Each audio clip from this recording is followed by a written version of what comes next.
как-то уже привычно 9 мая, День Победы. Переносить, наверное, нет смысла. Отмечать 9 мая, потому что бывший Советский Союз, наши деды выиграли войну, и мы не должны смотреть на Запад, на Европу, на Америку, на другие страны.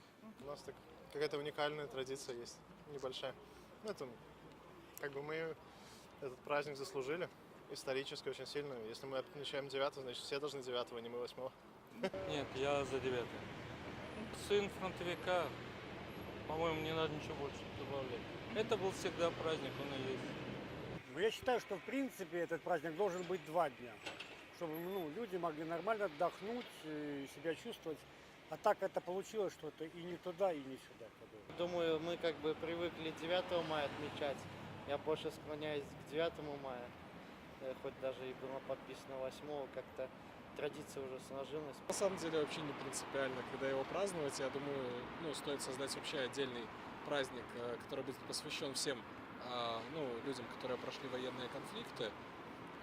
И не стоит делать акцент именно на Второй мировой, потому что любая война, это как бы не очень хорошо. Я думаю, нема сенсу нормальний 9-го. Увесь час святкували, яка розниця переноситься. Что можно поддержать это. Ничего в этом страшного нет, тем более, что реально День Победы был 8.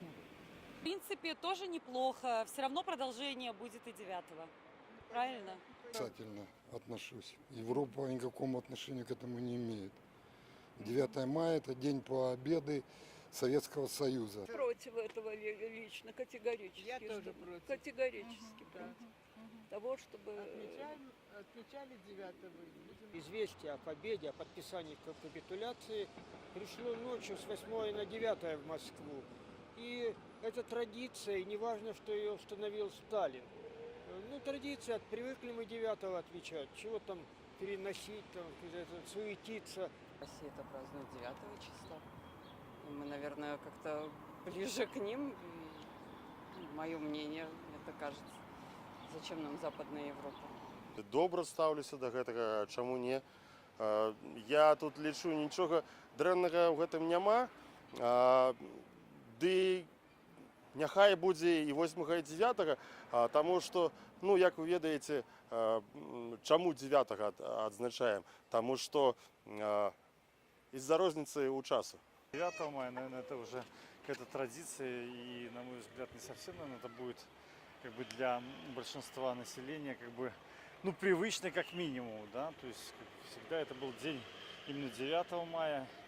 И мне кажется, с моей точки зрения, следует продолжать отмечать именно 9 мая. Лічу, што трэба адзначаць з усім сусветам увогуле ўсе святы. Гэта не тычыцца толькі Дня перамогі, але ж яны, здаецца, не завуць яго днём перамогі. Таму там у Савецкім Саюзе некалі прыдумалі, што ў іх там такая галоўная перамога, і яна менавіта 9. Хай сабе, можа, нам проста гэта не трэба адзначаць. Гэта іншае свята. Таму так, мы мусім неяк менш з Еўропай разам у гэтым пытанні быць. Уже ўсе нашы суседзі апроч усходняга, здаецца, так робяць. Нормально. Кто как хочет, пусть так и празднует. Лишь бы праздновали. Так сложилась традиция. В Европе так. А у нас 9 мая. Так чего тут уже менять? Это же уже сколько десятилетий.